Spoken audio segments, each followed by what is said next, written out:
YouTube and Snapchat and rumbling fucks. Shake your tits and swing your dicks. It's another Friday in February, and that means another hard nipple-inducing episode of your favorite internet sensation with libation. That's right, it's the Friday wrap-up again. Shake your tits. Okay, before we get today's show kicked off, I want to tip my hat to today's libation.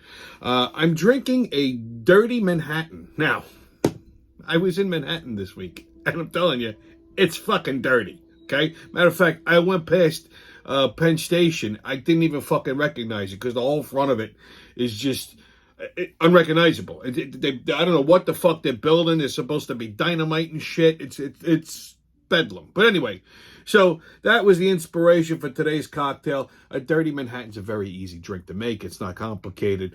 I'm using a little Angel's Envy bourbon, okay, because I'm trying to get rid of it. So it's very simple. In a mixing glass, 2 ounces of your favorite bourbon or rye, 1 ounce of sweet vermouth, 2 dashes of bitters. Stir the shit out of it, because kids, we don't shake vermouth, right? And then you strain it into a cocktail glass. I add 2 bourbon-soaked cherries, and I splash a little of the cherry juice in there. That's what makes it dirty. So I'll salute the drink up and be somebody.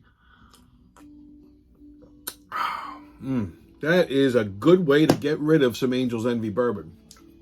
It actually plays very nicely with all the other flavors of a Manhattan. Okay, so, wow, what a big week it was. We had, last week the Grammys were on, I think, Sunday. I don't watch the Grammys. I don't watch any of those fucking award shows. I think they're fucking stupid. I can't stand the celebrities. They're all liberal fucking jerk-offs. But I do like the bullshit that comes afterwards. Which we're going to touch on a little of that. But, you know, one of the things that bothered me was they were fat-shaming Selena Gomez. So, you know, Selena Gomez put on a few pounds, okay? And it's not, listen, first of all, okay, let me explain something to you. Just because you put on a couple of pounds doesn't make you fat, okay? Fat is fat. This is fat, okay? That's fat. So Selena Gomez is nowhere near that. What happened was she's got lupus.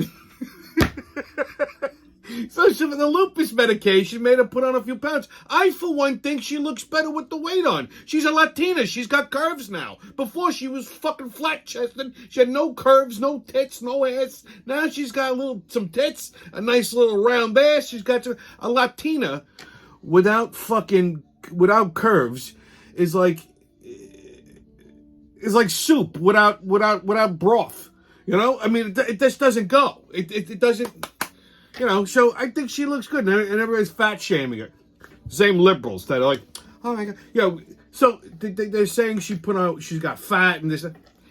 I think she looks fine. Matter of fact, I think she looks better now than she did when she was fucking skinny. So leave Selena Gomez and her lupus alone, fuckers. And then of course they were showing pictures of Ben Affleck and Jennifer Lopez, and he looks miserable. I mean, she probably punches him in the fucking dick every night. Poor bastard. She sold all those motorcycles. Can't drink, you can't smoke. Just gotta walk around carrying her fucking caboose. Get the fuck out of here. All right. Well, that was a bullet dodged, huh? And this week's gonna be pretty big too. We got the Super Bowl coming up. You know, the Super Bowl is giving me odds. First of all, I fucking hate when people refer, oh, it's the big game. What are you doing for the big game? I'm fucking your mother. That's what I'm doing. I mean, get the fuck out of here. What am I doing? Don't call it the big game. It's the Super Bowl, okay? Oh, what are you doing for the big game? I'm a fungal, okay? It's a fucking Super Bowl. You go to a bar, you place a couple of bets, you watch some football, you eat, you drink. Everybody does the same fucking thing on the Super Bowl, okay? And then people go, I can't wait for the commercials. I'm a fungal with these goddamn commercials. Okay, fuck if you. I'm sitting there watching football, hoping that my bets come in. Fuck. And then of course you got Valentine's Day. God, do I fucking hate Valentine's Day? It's the biggest fucking money grab. You know, I swear to God, this goddamn holiday was invented by Hallmark and flower companies. Okay, it's ridiculous. Jesus Christ, fucking amateur hour. So I was reading this week in the New York Post, I think it was. Where you can't say ladies anymore. Get this shit. So, like, if you see, like, if I was to walk into a room and there was a bunch of women in there talking, I couldn't say, oh, hello, ladies, because that's considered to be fucking condescending. Okay? If a woman walks into a room and sees a bunch of women talking or whatever and addresses them and goes, hello, ladies, she's a cunt. So, I mean, what the fuck? You just call them broads now? Like, I mean, I've been doing that for years, and everybody says, oh, that's, misogynistic and chauvinist. That's the way I talk. But, I mean, you can't be nice and say ladies, okay, because it's condescending or cunty. But if I walk there and go, hey, assholes, how you doing? I guess that's okay. You know? What about guys? You can't call them gentlemen anymore. Is that all of a sudden that's a fucking problem? Oh, God, these woke rules just get more and more fucking bizarre every day. Anyway, chicken wings, Chinese balloons, Madonna, and the Super Bowl. Hold on to something, baby. Here we go. All right. First up, I got a new segment that I'm doing this month. In light of Black History Month, I'm calling it Inspirational Black Quotes. So seeing how it's February's Black History Month, I thought to myself, I said, self, how can I contribute to Black History Month and make it special? So I consulted my trusty sidekick, Pops. Pops, can you... Hey, motherfucker, what's going on? I heard my name. Well, Pops, I was just telling him, you know, that we were talking the other day, and he says, how can I make Black History Month more special? You know what I'm saying? Oh, that's right. I thought you was going to be talking about, you know, all them nice-looking black bitches that Thomas Jefferson was banging up in Monticello. No, Pops, not Pops. I said, you know, like, what can we do to, you know, integrate Black History Month into the Friday wrap-up? And you actually had a really good suggestion, right? I did? Was I drinking? Probably. But you want to tell them what your suggestion was? Well, I just simply said that, you know, what you should do is scour the internet and look for some inspirational and motivational quotes by black celebrities. Old black celebrities, because it is history after all. You know what I'm saying? And I said that was a fucking brilliant idea. I don't remember that part, motherfucker. But, you know, if you say it's a brilliant idea, I'll go on with you. You know what I'm saying? Because I'm only here because you're here. That's true. Okay, so, you know, I mean, I keep you on the payroll.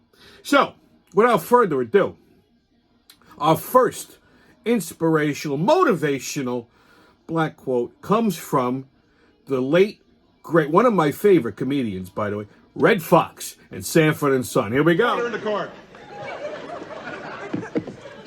You say you're the counsel for the defendant? I've been counseling all his life. And I want to ask this officer here a question.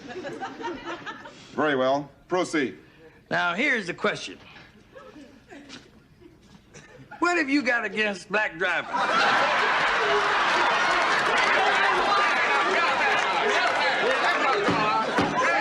Order! I will not tolerate these outbursts. And you will restrict your inquiry to the matter before the court. Well, that's what's wrong with the court, Judge. A black man ain't got a chance down here. I'm black. Well, you the judge, that don't count. Listen, why don't you arrest some white drivers? I do. You do? Well, where are they? Look at all these niggas in here.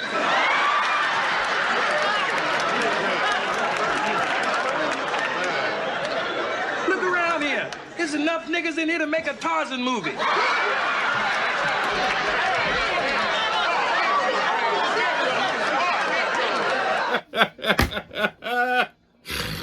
I fucking love that show, Sanford and Son. And you know something? Nobody made Red Fox say anything. Okay, he wrote a lot of his own jokes, a lot of his own shit. So can't get mad at me. I just hope that wasn't. I hope I don't get flagged for like copyright shit. I don't know if that little clip was copywritten, but I mean it should be public domain. But you know, whatever. So there you go. We're gonna be doing that a couple times. Well, we have a few more weeks left in the month. But we'll throw a few more up there for you. Okay, kids, on another Biden blunder. Well, Biden's State of the Union address was this week, and it was just chock full of fucking bullshit and lies.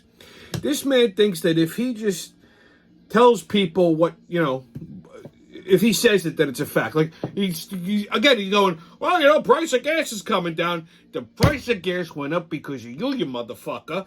Okay, so dropping it $1 doesn't mean you pat yourself on the back. Oh, we're decreasing inflation. Yeah, you know how you decrease inflation? You raise the interest rates on everything.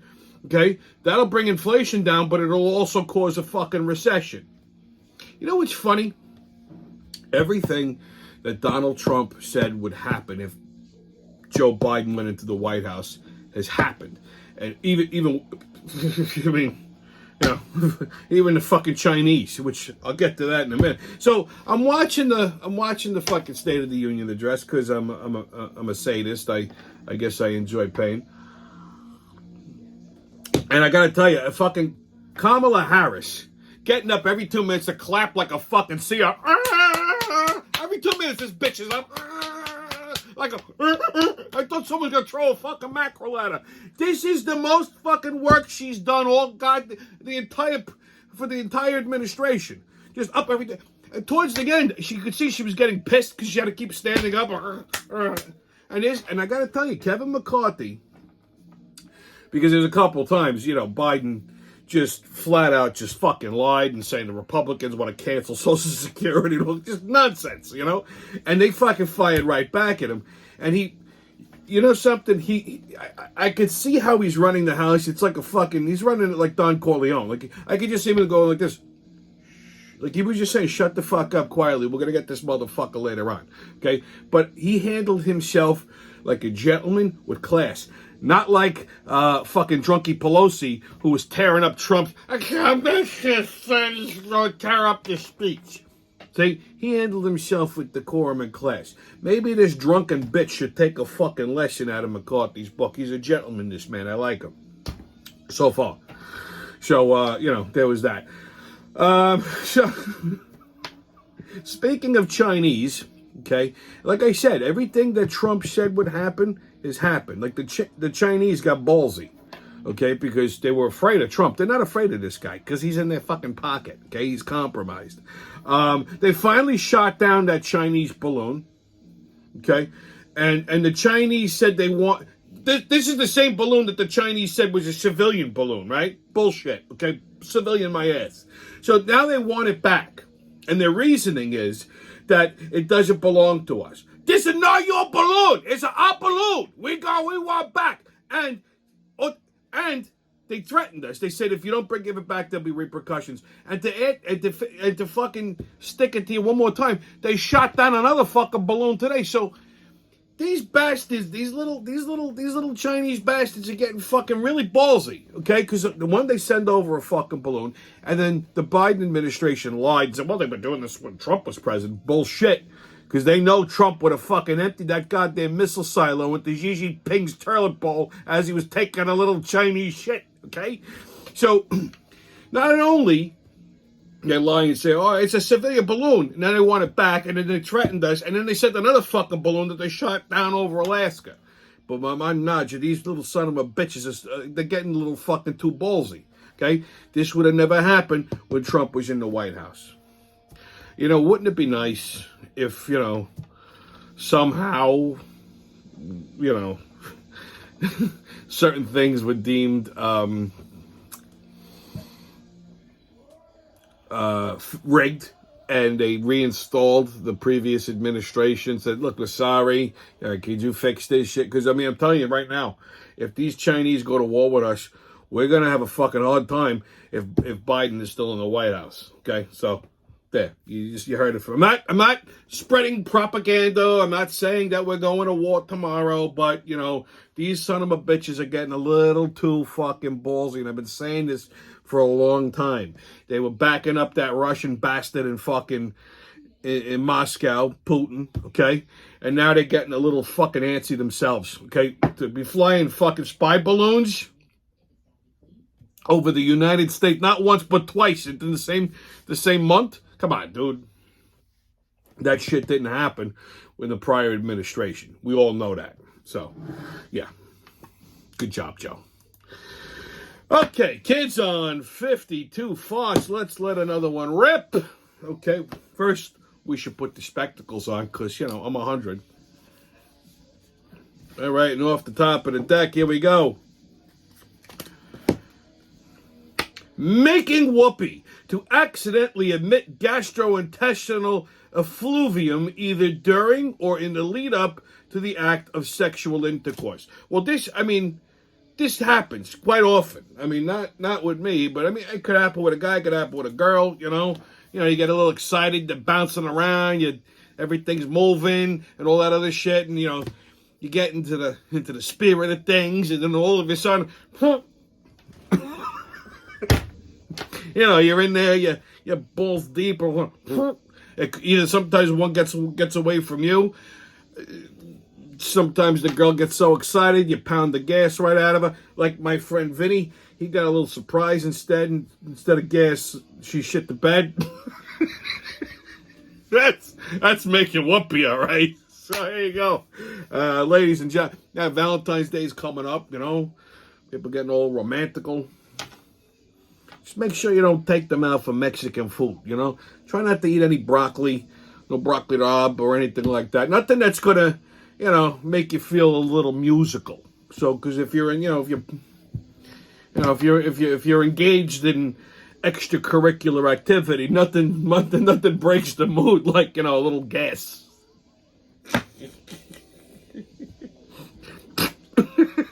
oh God.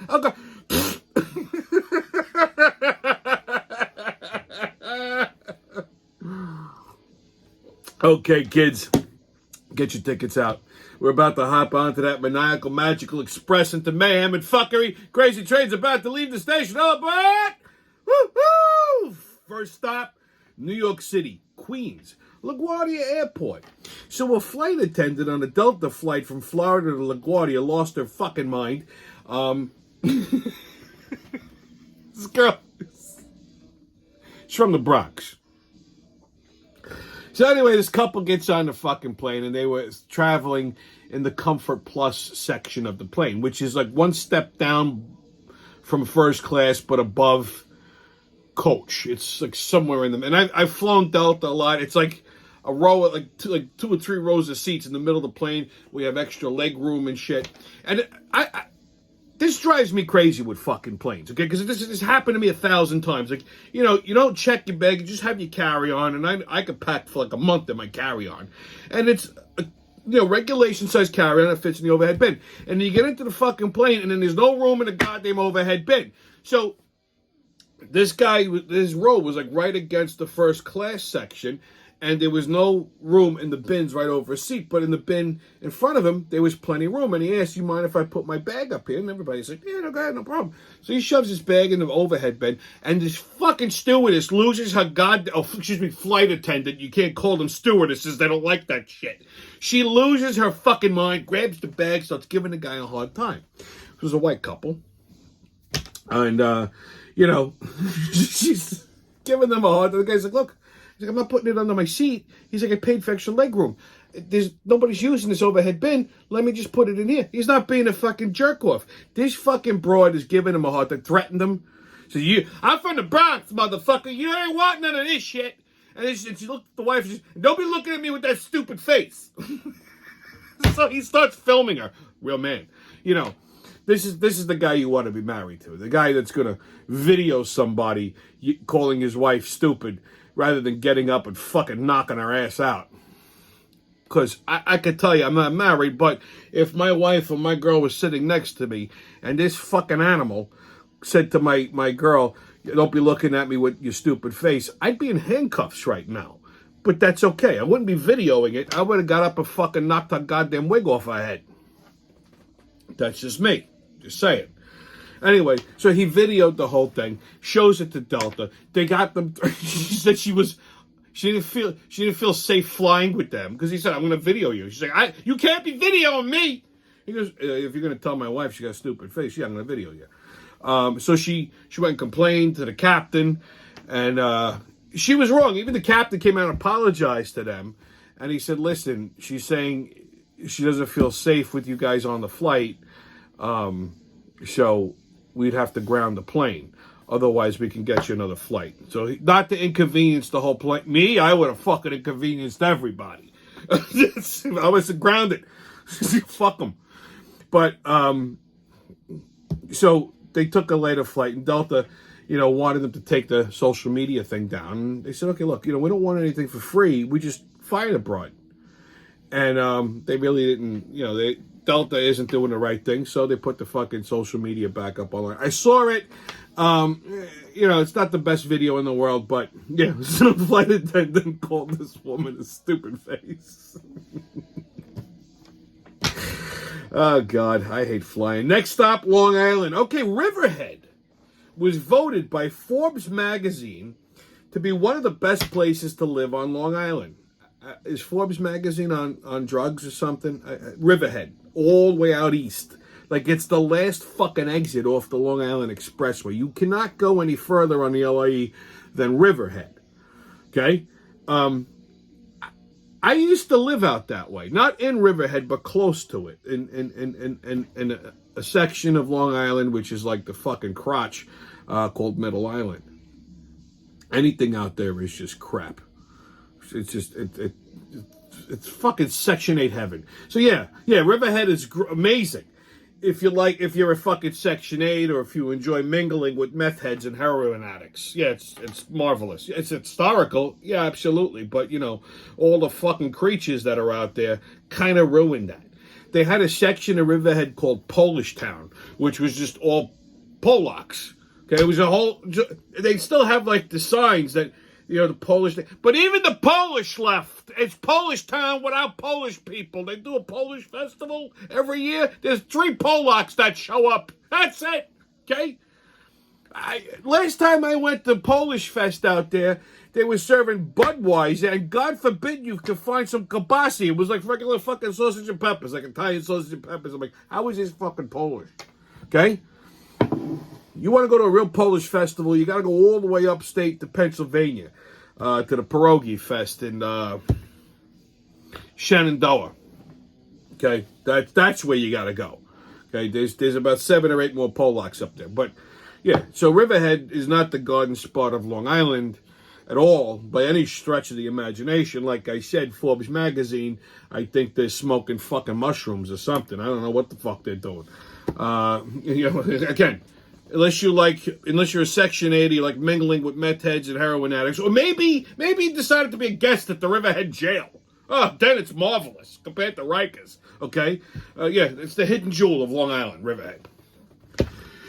Oh, God, and this one I like. Next stop, Mississippi. So, an 85-year-old white man married a 25-year-old black woman, and she wants to start a family.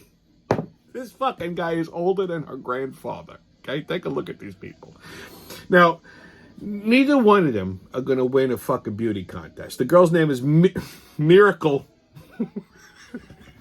I'm going to name my baby Miracle. Because this motherfucker's a miracle. Miracle Pogue. She met her husband, Charlie, while they were working at a laundromat. Now, Charlie was a retired real estate broker. So he sold his agency, whatever. He made his money. And I guess he's just moonlighting at a fucking laundromat. This is Miracle's career. So she meets Charlie, who's 85 years old. Oh, and they fall madly in love. And you're like, you're not gold digging. Okay. All right. Yeah. First of all, look at this guy, right? He's older than her grandfather. Okay. I mean, could you imagine bringing this fucking guy home? I mean, what do you tell your parents? Well, I love him. He good to me. Yeah, because he's got, retirement money. She's definitely gold. He wants to start a family. He's 1,000. First of all, his old white ass, he was a fucking racist. Look at him. 85 years old. This guy's used every goddamn racial slur you could imagine. In Mississippi, no less. 85 years old in Mississippi. He's not a liberal. He's not all about equality. This old fuck, he's on the last leg of his life. He got a little taste of some chocolate, and he goes, fuck it.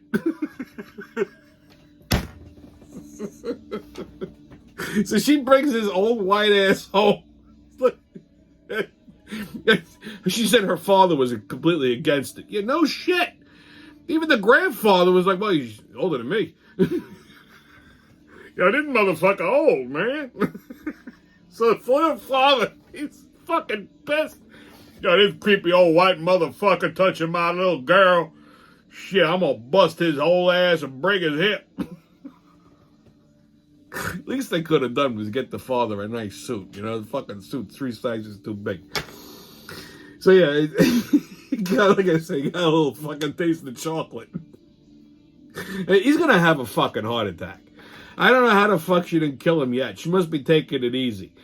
You know, for all we know, he might be dead already. I mean, you know, he may not have survived the honeymoon. You know? Fucking, I mean, like I said, she's not winning. With that gap in her teeth, you could fucking parallel park an Impala in there. But, like, I mean, and he's, at 85, it still works? I don't know. Good for him. All right. Yeah, Charlie, how's salute? Okay, next stop, Illinois. Love this one. So a school worker from Harvey, Illinois, got arrested for stealing $1.5 million worth of chicken wings from the school. She must have been planning one hell of a Super Bowl party. Well, take a look. This is the person. Vera Liddell. Okay, so she works at the school. She was in charge of ordering food for the cafeteria. Now here's how. So she ordered over the last year or so $1.5 million worth of chicken wings. Now here's how she got caught. You can't serve chicken wings in a fucking school cafeteria because of the bones. It's a choking hazard. So somebody looked at the fucking, looked at the budget and goes, where are these chicken wings going? Who's ordering this? It wasn't a no-brainer. Who steals chicken wings? I mean, it's cheap. Just go to fucking Costco or something, okay? Imagine this, you're in jail. What are you in for? I stole some chicken wings. You stole chicken wings? Yeah, I love me some chicken. I got $1.5 million worth of chicken. You know how much fucking $1.5 million worth of chicken wings is? You could fill up half of Madison Square Garden, okay? If you're going to steal something edible, at least steal fucking like prime rib or steak or something. Okay, something, worth going to fucking jail over. Chicken wings? Go to a local fucking bar and grill on a Monday night. They have 10-cent wings and $1 beers. I mean, I was a murderer. I stole money. I stole chicken. Fucking Illinois. Oh, God, next stop, Idaho. So, this story caught my attention. So this lady, Violet Quick, that's her name. That's not a porn star. That's her actual name, Violet Quick. Poor girl. So she has an IUD. Those little, it's like a little thing. It goes in the, and it's supposed to prevent pregnancy. It looks like a whistle. So she has one. She gets pregnant. Guess she malfunctioned. The baby was born holding the IUD. Now this, I don't know how this happens, because I've asked around and a few people have told me, yeah, it's not uncommon. It's rare, but it's not uncommon. I'm like, holy fucking shit. What? The idea is it's supposed to block the sperm. So I don't know what the fuck happened, but now this kid is in there. So she gets pregnant and the kid's born with his own rattle. Okay, comes out holding a fucking IUD. Imagine this shit. Okay, I'd have some choice words with her gynecologist if I were her. Just saying. Oh, God. Okay, kids, your sports update. Well, it's Super Bowl Sunday coming up. Okay, big game, which I said is dumb. Whenever somebody says the big game, and I heard somebody say it last night, and I really had to hold my hand down to not fucking throat punch them. Okay, just watch the fucking game. If you're not a football fan, don't watch it. Don't be one of these jerk-offs. I just watch it for the commercials. Shut up. Now, Kansas City versus the Philadelphia Eagles, Sunday at 6:30. I'm really having a fucking hard time handicapping this game. I can't remember the last time I had such a hard time handicapping a game. I like Mahomes better than Jalen Hurts as far as a quarterback goes. They're both fucking dynamite teams. and I say that trepidatiously because I am not an Eagles fan, okay? From a football perspective alone, not including any personal feelings. Philadelphia's got that fucking that unstoppable running game. It really is. But at the same token, KC's got a fucking strong defense. They got a good offense. And I think Mahomes is a smarter quarterback. He's seasoned. It's not his first rodeo in the Super Bowl. So it's going to be a close game. I have this feeling it's going to be KC by 10. And everybody's saying I'm fucking crazy. That it's probably going to be a 3-point game. I might be fucking out of my mind here. I might not be feeling the mojo, but my gut's telling me 10. They could be right. I could be wrong. It happens once in a blue moon. Listen, last time KC was in the Super Bowl, that was the only fucking Super Bowl bet I lost. Because I bet on fucking San Francisco that year. Because I had the 49ers as a lock. And KC ran them over. I think they won by a touchdown. I think. Could be wrong. But this time, I don't know, man. I feel like 10 points is still close. I mean, everybody's telling me 3. I might hedge myself. I might do 1-1. I don't know. I'm still on the fence about this. I can't even. I'll probably come down to fucking Sunday morning before I lock these numbers in. I'm still. Yeah. It could go either way on me. I'm still fucking around with this. So I don't know. I don't have a pick for you. I want to say KC by 10. That's my gut. But, when you look at all the other shit, maybe 3 points isn't a fucking outlandish spread. So, like I said, to be determined. I don't have a pick right now. NHL. How about them Rangers, huh? They're fucking unbelievable lately. That Monday game was fucking magic. Okay, anyway, Rangers cracking tonight at 7. Hurricanes, and they play the Hurricanes Saturday at 7. Islanders versus the Canadiens Saturday at 12:30. NBA, God almighty. Jesus Christ with the NBA. First of all, basketball season at this point is fucking over for me. Okay? When it comes to basketball, let me just explain my philosophy here. I like basketball. I don't love it. I gave up on basketball after Michael Jordan retired, honestly. I used to be a huge fucking Bulls fan, huge Jordan fan, because he was actually fun to watch. Now it's aggravating. So I like a couple of teams that I'll follow. I don't love any individual team. Hockey, I love the Rangers. That's it. Football, I love the Giants, even though they give me agita. Baseball, I love the Yankees, even though they bring me this close to an aneurysm every fucking season. Basketball, I enjoy there's certain teams I'll follow because I like them, like the Knicks. I wouldn't say I'm the biggest Knicks fan. I actually prefer going to Knicks games as opposed to any other game. I like the Knicks; they're a New York institution. But I grew, I grew up with the nostalgia of the Knicks, Patrick Ewing, all those guys. Same with the Bulls. I wouldn't say I'm a Bulls fan these days. I mean, I have a lot of Bulls swag because it goes mostly with my Jordans, and it's a nostalgia thing because of all the 90s were a lot of fun. Me and my cousin were huge Bulls fans. We would catch all the games. We'd be bullshitting with, so I love that.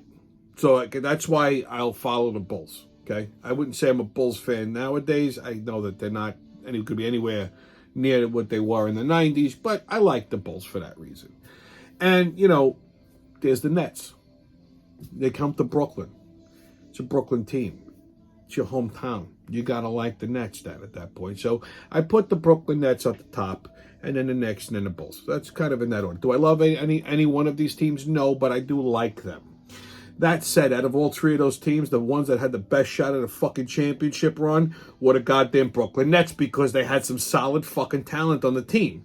Even though I don't like these guys personally, Kevin Durant, Kyrie Irving. Well, this week, that all went to fucking shit. They traded Kyrie to the Mavs to get Dinwiddie back, and some other schmuck, and Dorian Smith. I think that was the guy's name, and a couple of draft picks. Because Kyrie couldn't fucking agree to a contract extension because he was being a pussy. So they said he requested a trade. They go, okay, bye. All right? Which, I didn't mind them fucking trading Kyrie because they said, okay, you know what? We still got Durant, best scorer in the league, even though I can't stand this ugly motherfucker. But you pick up some picks, you do a little team building. We still have a half of a shot. We could at least make the fucking playoffs. Okay? And, Kyrie was a fucking lemon anyway. So, I respected his position on the vaccine bullshit, although they still paid him, which they shouldn't have. Okay, so, But other than that, he's a bag of shit. I love how he was labeled an anti-Semite, and then they traded him to, to the fucking Mavs, who's owned by Mark Cuban, who's a super Jew. But because of that, the Nets decided, well, then what's the fucking point of keeping Kevin Durant? This asshole, well, we'll fucking trade him, because the Suns wanted him last year, remember? So they said, fuck it, we'll trade him for more picks. So that's what they did. They turned around and traded Kevin Durant to the fucking Suns, and they got garbage, just picks. Just draft picks. So the fucking Nets are just garbage now. It's shot. Fucking shot. So, yeah, there you go. So, Nets play the Sixers Saturday at 6. Knicks play the Sixers tonight at 7. And then Saturday they play the Jazz at 7:30. And the Bulls play the Cavs Saturday at 8 o'clock. Okay, on Tommy's Pub and Grub Review. Well, got a new restaurant for you. So I discovered this place. It's brand new. It just opened up in Garden City South, or Garden City, but it's Garden City South. It's right on Nassau Boulevard. It's called ITA, Italian something. It's like an Italian fusion. ITA, Italian Kitchen is what they call it. It's like it's not a traditional Italian restaurant. It's like a modern riff on Italian classics, which I love this kind of shit. Because if I want classic Italian food, no one's going to make it better than me. Okay? But this has got like a nice upscale, modern kind of vibe. They have 2 locations. They got one, the original one's in Bayshore, and then they just opened up this one. And I'm telling you, my buddy told me about it. He goes, Tommy, you got to go check it out. So I did. I've been a couple of times, actually. The food is fucking lights out. So, I've tried a few things on the menu so far. The risotto balls, they're little risotto balls, just delicious. They got a touch of pesto in them. Okay, just they mix a little pesto sauce in with the rice, and they roll it, fry it, and they put a nice marinara on top. Delicious. Okay, burrata ravioli with basically a chicken Milanese on top. So they a nice thinly pounded chicken cutlet, pankoed, fried nice and crisp, and inside the ravioli, it's homemade ravioli, and they toss it in a vodka sauce with burrata mozzarella. So the ricotta and the mozzarella. Oh my god, it was fucking amazing. Then you got, they're famous for this. This is their chicken parm dish. Now you could do this either vodka style or regular tomato sauce. They take the penne, they put it in a cast iron skillet, and then they put the chicken cutlet on top with the mozzarella. They blast the whole thing in the oven. You could be eating this fucking thing for 3 days. Delicious. The other night, I went for dinner, and I got they called it the S&J veal chop. This was like a fucking riff on veal marsala, which I'll tell you something right now. I love veal, and I'm a little picky, but this had to be probably up there. Probably one of the best veal dishes I've ever had. And the only one who had the top spot is the veal chopped parmesan at Baccaro's in Massapequa. And I think they have a similar one. I didn't want to try it because I love Baccaro's. I love those guys. They're my friends. I don't want to, but this is like right up there. It's neck and neck. Take a look at this thing. So they took a 16-ounce veal chop and they butterflied it. Right on the bone, they butterflied it. Nice. And the goddamn thing was the length of my arm. Pankoed, pan-fried it, nice and crisp. Topped it with prosciutto and mozzarella. You can't go wrong when you top something with prosciutto mozzarella. And then they covered it in this marsala cream sauce. Now, I normally don't order veal marsala anyway. And it's not my favorite, but this marsala cream sauce with the mushroom, it was just, you could have put this on the bumper of a fucking truck and it would have tasted good. And they served it with these roasted potatoes that they tossed and Parmesan and truffle oil. I'm not going to lie to you. I had a chubby the entire time I was eating it. I couldn't fucking eat this thing fast enough. It was so good. The veal was nice and tender and crisp with the prosciutto and the melting mozzarella. But that marsala cream sauce was just out of this fucking world delicious. Along with those rosemary with the fucking truffle oil potatoes, I couldn't stop eating them. It was like crack, delicious. So go check it out. ITA National Boulevard, and either Garden City South or Bayshore. Tell them Uncle Tommy sent you. You'll be happy you went. Okay, kids, on Right or Racist.